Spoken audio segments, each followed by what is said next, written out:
हमारे अंग्रेजी दोस्त माने या न माने, मैं तो यही कहूंगा कि गुल्ली डंडा सब खेलों का राजा है। अब भी कभी लड़कों को गुल्ली डंडा खेलते देखता हूँ तो जी लोट-पोट हो जाता है कि इनके साथ जाकर खेलने लगूं। न लान की जरूरत, न कोर्ट की, न नेट की, न थापी की। मजे से किसी पेड़ से एक टहनी काट ली, गुल्ली बना ली, और दो आदमी भी आ जाए तो खेल शुरू हो गया। विलायती खेलों में सबसे बड़ा ऐब है कि उसके सामान महंगे होते हैं। जब तक कम से कम एक सैकड़ा न खर्च कीजिए, खिलाड़ियों में शुमार ही नहीं हो पाता। यहाँ गुल्ली डंडा है कि बिना हर्रा फिटकरी के चोखा रंग देता है। पर हम अंग्रेजी चीजों के पीछे ऐसे दीवाने हो रहे हैं कि अपनी सभी चीजों से अरुचि हो गई। स्कूलों में हर एक लड़के से 3-4 रुपए सालाना केवल खेलने की फीस ली जाती है। किसी को यह नहीं सूझता कि भारतीय खेल खिलाएं, जो बिना दाम कौड़ी के खेले जाते हैं। अंग्रेजी खेल उनके लिए हैं, जिनके पास धन है। गरीब लड़कों के सिर क्यों यह व्यसन मरते हो? ठीक है, गुल्ली से आंख फूट जाने का भय रहता है, तो क्या क्रिकेट से सिर फूट जाने, तिल्ली फट जाने, टांग टूट जाने का भय नहीं रहता? अगर हमारे माथे में गुल्ली का दाग आज तक बना हुआ है, तो हमारे कई दोस्त ऐसे भी हैं, जो थापी को बैसाखी से बदल बैठे। यह अपनी अपनी रुचि है। मुझे गुल्ली ही सब खेलों से अच्छी लगती है और बचपन की मीठी स्मृतियों में गुल्ली ही सबसे मीठी है। वह प्रातःकाल घर से निकल जाना, वह पेड़ पर चढ़कर टहनियां काटना और गुल्ली डंडे बनाना, वह उत्साह, वह खिलाड़ियों के जमघटे, वह पदना और पदाना, वह लड़ाई झगड़े, वह सरल स्वभाव, जिससे छूत अछूत, अमीर गरीब का बिल्कुल भेद न रहता था, जिसमें अमीराना चोचलों की, प्रदर्शन की, अभिमान की गुंजाइश ही न थी। यह उसी वक्त भूलेगा जब जब घर वाले बिगड़ रहे हैं, पिताजी चौके पर बैठे वेग से रोटियों पर अपना क्रोध उतार रहे हैं, अम्मा की दौड़ केवल द्वार तक है, लेकिन उनकी विचारधारा में मेरा अंधकार में भविष्य टूटी हुई नौक की तरह डगमगा रहा है, और मैं हूं कि पदाने में मस्त हूं। न नहाने की सुधि है, न खाने की। गुल्ली है तो जरा सी, पर उसमें दुनिया भर की मिठाइयों की मिठास और तमाशों का आनंद भरा हुआ है। मेरे हमजोलियों में एक लड़का गया नाम का था। मुझसे 2-3 साल बड़ा होगा। दुबला, बंदरों की सी लंबी लंबी, पतली पतली उंगलियां, बंदरों की सी चपलता, वही झल्लाहट। गुल्ली कैसी ही हो, पर इस तरह लपकता था, जैसे छिपकली कीड़ों पर लपकती है। मालूम नहीं, उसके माँ बाप थे या नहीं, कहाँ रहता था, क्या खाता था, पर था हमारे गुल्ली क्लब का चैंपियन। जिसकी तरफ वह आ जाए, उसकी जीत निश्चित थी। हम सब उसे दूर से आते देख, उसका दौड़कर स्वागत करते थे और अपना गोया बना लेते थे। एक दिन मैं और गया दो ही खेल रहे थे। वह पदा रहा था, मैं पद रहा था, मगर कुछ विचित्र बात है कि पदाने में हम दिन भर मस्त रह सकते हैं, पदना 1 मिनट का भी अखरता है। मैंने गला छुड़ाने के लिए सब चालें चली, जो ऐसे अवसर पर शास्त्र विहित न होने पर भी क्षम्य हैं, लेकिन गया अपना दांव लिए बगैर मेरा पिंड न छोड़ता था। मैं घर की ओर भागा। अनुनय विनय का कोई असर न हुआ था। गया ने मुझे दौड़कर पकड़ लिया और डंडा तानकर बोला, मेरा दांव देकर जाओ। पदाया तो बड़े बहादुर बन के, पदने के बेर क्यों भागे जाते हो? तुम दिन भर पदाओ तो मैं दिन भर पदता रहूं। हाँ, तुम्हें दिन भर पदना पड़ेगा। न खाने जाऊं, न पीने जाऊं। हाँ, मेरा दांव दिए बिना कहीं नहीं जा सकते। मैं तुम्हारा गुलाम हूँ। हाँ, मेरे गुलाम हो। मैं घर जाता हूँ, देखूं मेरा क्या कर लेते हो। घर कैसे जाओगे, कोई दिल लगी है। दांव दिया है, दांव लेंगे। अच्छा, कल मैंने अमरूद खिलाया था, वह लौटा दो। वह तो पेट में चला गया। निकालो पेट से। तुमने क्यों खाया मेरा अमरूद? अमरूद तुमने दिया, तब मैंने खाया। मैं तुमसे मांगने न गया था। जब तक मेरा अमरूद न दोगे, मैं दांव न दूंगा। मैं समझता था, न्याय मेरी ओर है। आखिर मैंने किसी स्वार्थ से ही उसे अमरूद खिलाया होगा। कौन निस्वार्थ किसी के साथ सलूक करता है? भिक्षा तक तो स्वार्थ के लिए देते हैं। जब गया ने अमरूद खाया, तो फिर उसे मुझसे दांव लेने का क्या अधिकार है? रिश्वत देकर तो लोग खून पचा जाते हैं, यह मेरा अमरूद यूं ही हजम कर जाएगा। अमरूद पैसे के 5 वाले थे, जो गया के बाप को भी नसीब न होंगे। ये सरासर अन्याय था। गया ने मुझे अपनी ओर खींचते हुए कहा, मेरा दांव देकर जाओ। अमरूद समरूद मैं नहीं जानता, मुझे न्याय का बल था। वह अन्याय पर डटा हुआ था। मैं हाथ छुड़ाकर भागना चाहता था। वह मुझे जाने न देता। मैंने उसे गाली दी, उसने उससे कड़ी गाली दी, और गाली ही नहीं, एक चांटा जमा दिया। मैंने उसे दांत काट लिया। उसने मेरी पीठ पर डंडा जमा दिया। मैं रोने लगा। गया मेरे इस अस्त्र का मुकाबला न कर सका। मैंने तुरंत आंसू पोंछ डाले, डंडे की चोट भूल गया और हंसता हुआ घर जा पहुंचा। मैं थानेदार का लड़का एक नीच जात के लौंडे के हाथों पिट गया। यह मुझे उस समय भी अपमानजनक मालूम हुआ, लेकिन घर में किसी से शिकायत न की। उन्हीं दिनों पिताजी का वहां से तबादला हो गया। नई दुनिया देखने की खुशी में ऐसा फूला कि अपने हमजोलियों से बिछुड़ जाने का बिल्कुल दुख न हुआ। पिताजी दुखी थे। वो बड़ी आमदनी की जगह थी। अम्मान जी भी दुखी थी। यहाँ सब चीज सस्ती थी और मोहल्ले की स्त्रियों से घराव सा हो गया था, लेकिन मैं सारे खुशी के फूला न समाता था। लड़कों में जीत उड़ा रहा था। वहाँ ऐसे घर थोड़े ही होते हैं। ऐसे ऐसे ऊंचे घर हैं कि आसमान से बातें करते हैं। वहाँ के अंग्रेजी स्कूल में कोई मास्टर लड़कों को पीटे तो उसे जेल हो जाए। मेरे मित्रों की फैली हुई आंखें और चकित मुद्रा बतला रही थी कि मुझसे उनकी निगाह में कितनी स्पर्धा हो रही थी। मानो कह रहे थे, तू भगवान हो भाई, जाओ। हमें तो इसी उजड़ ग्राम में जीना भी है और मरना भी। 20 साल गुजर गए। मैंने इंजीनियरिंग पास की और उसी जिले का दौरा करता हुआ उसी कस्बे में पहुंचा और डाक बंगले में ठहरा। उस स्थान को देखते ही इतनी मधुर बाल स्मृतियां हृदय में जाग उठी कि मैंने छड़ी उठाए और कस्बे की सैर करने निकला। आंखें किसी प्यासे पथिक की भांति बचपन के उन क्रीड़ा स्थलों को देखने के लिए व्याकुल हो रही थी, पर उस परिचित नाम के सिवा वहां और कुछ परिचित न था। जहां खंडहर था, वहां पक्के मकान खड़े थे। जहां बरगद का पुराना पेड़ था, वहां अब एक सुंदर बगीचा था। स्थान की काया पलट हो गई थी। अगर उसके नाम और स्थिति का ज्ञान न होता, तो मैं उसे पहचान भी न सकता। बचपन की संचित और अमर स्मृतियां बाहें खोले अपने उन पुराने मित्रों से गले मिलने को अधीर हो रही थी, मगर वह दुनिया बदल गई थी। ऐसा जी होता था कि उस धरती से लिपटकर रोऊं और कहूं, तुम मुझे भूल गई। मैं तो अब भी तुम्हारा वही रूप देखना चाहता हूँ। सहसा एक खुली जगह में मैंने 2-3 लड़कों को गुल्ली डंडा खेलते देखा। एक क्षण के लिए मैं अपने को बिल्कुल भूल गया कि मैं एक ऊंचा अफसर हूँ, साहबी ठाठ में, रौब और अधिकार के आवरण में। जाकर एक लड़के से पूछा, क्यों बेटे, यहाँ कोई गया नाम का आदमी रहता है? एक लड़के ने गुल्ली डंडा समेटकर सहमे हुए स्वर में कहा, कौन गया?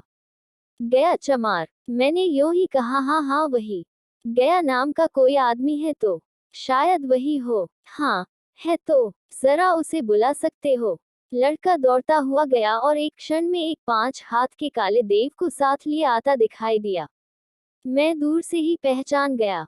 उसकी ओर लपकना चाहता था कि उसके गले लिपट जाऊं, पर कुछ सोचकर रह गया।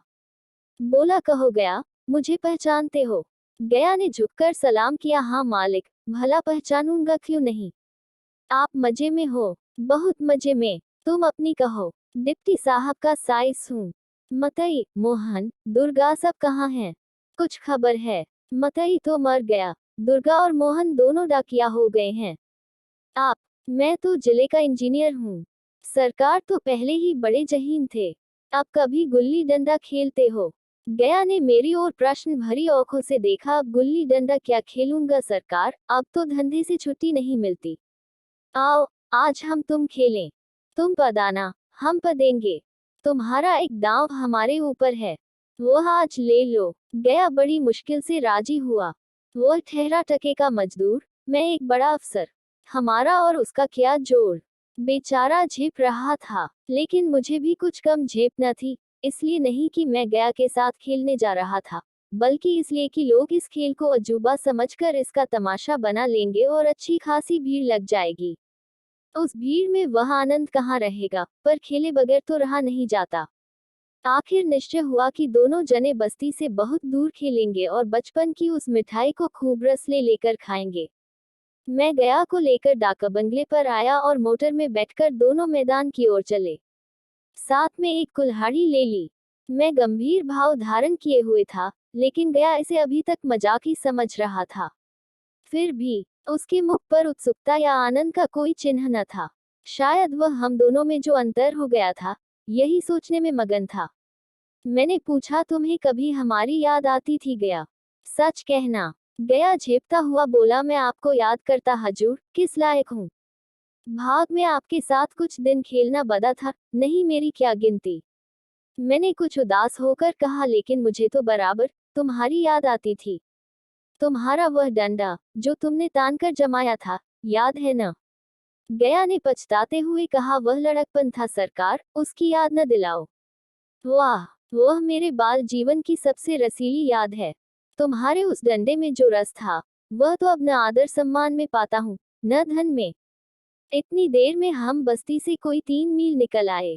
चारों तरफ सन्नाटा है। पश्चिम और कोसों तक भीमताल फैला हुआ है, जहां आकर हम किसी समय कमल पुष्प तोड़ ले जाते थे और उसके झुमक बनाकर कानों में डाल लेते थे।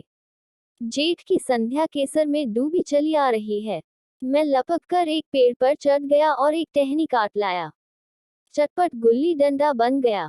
खेल शुरू हो गया। मैंने गुची में गुल्ली रखकर उछाली। गुल्ली गया के सामने से निकल गई। उसने हाथ लपकाया, जैसे मछली पकड़ रहा हो। गुल्ली उसके पीछे जाकर गिरी। ये वही गया है, जिसके हाथों में गुल्ली जैसे आप ही आकर बैठ जाती थी। वह दाहिने बाएं कहीं हो, गुल्ली उसकी हथेली में ही पहुंचती थी।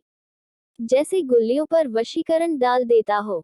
नई गुल्ली, पुरानी गुल्ली, छोटी गुल्ली, बड़ी गुल्ली, नोकदार गुल्ली, सपाट गुल्ली सभी उससे मिल जाती थी।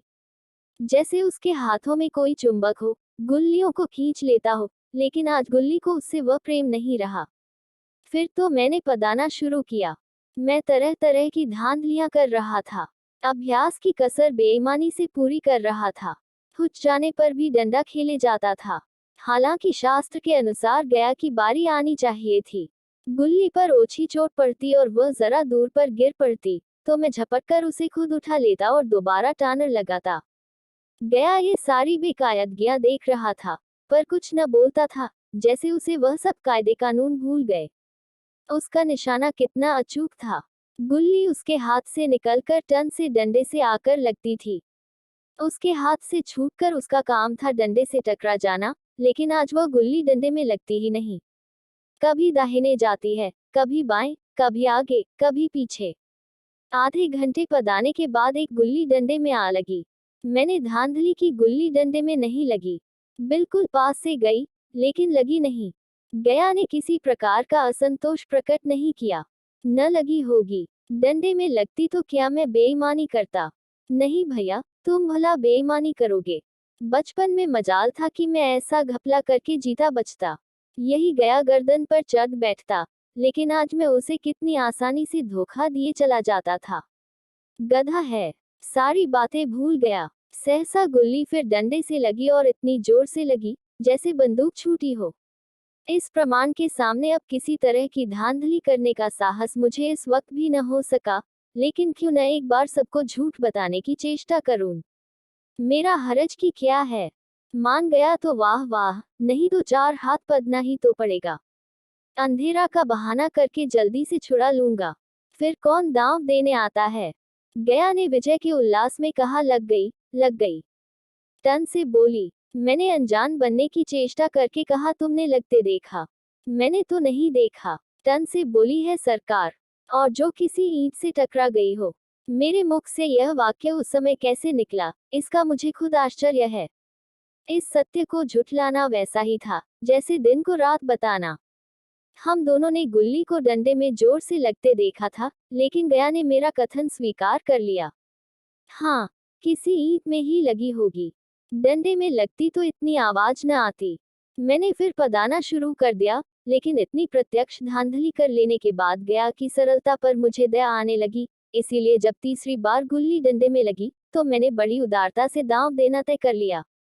गया ने कहा, अब तो अंधेरा हो गया है भैया, कल पर रखो। मैंने सोचा, कल बहुत सा समय होगा, यह न जाने कितनी देर पदाए, इसलिए इसी वक्त मामला साफ कर लेना अच्छा होगा। नहीं, नहीं, अभी बहुत उजाला है। तुम अपना दांव ले लो। गुल्ली सूझेगी नहीं। कुछ परवाह नहीं। गया ने पदाना शुरू किया, पर उसे अब बिल्कुल अभ्यास न था। उसने 2 बार टाण लगाने का इरादा किया, पर दोनों ही बार हुच गया। 1 मिनट से कम में वह दांव खो बैठा। मैंने अपनी हृदय की विशालता का परिचय दिया। एक दांव और खेल लो। तुम तो पहले ही हाथ में हुच गए। नहीं भैया, अब अंधेरा हो गया। तुम्हारा अभ्यास छूट गया। कभी खेलते नहीं। खेलने का समय कहाँ मिलता है भैया। हम दोनों मोटर पर जा बैठे और चिराग जलते जलते पड़ाव पर पहुंच गए। गया चलते चलते बोला, कल यहाँ गुल्ली डंडा होगा। सभी पुराने खिलाड़ी खेलेंगे। तुम भी आओगे। जब तुम्हें फुर्सत हो तभी खिलाड़ियों को बुलाऊं। मैंने शाम का समय दिया और दूसरे दिन मैच देखने गया। कोई 10-10 आदमियों की मंडली थी। कई मेरे लड़कपन के साथी निकले। अधिकांश युवक थे जिन्हें मैं पहचान न सका। खेल शुरू हुआ। मैं मोटर पर बैठा बैठा तमाशा देखने लगा। आज गया का खेल, उसका नैपुण्य देखकर मैं चकित हो गया। टानर लगाता तो गुल्ली आसमान से बातें करती। कल की सी वह झिझक, वह हिचकिचाहट, वह बेदिली आज न थी।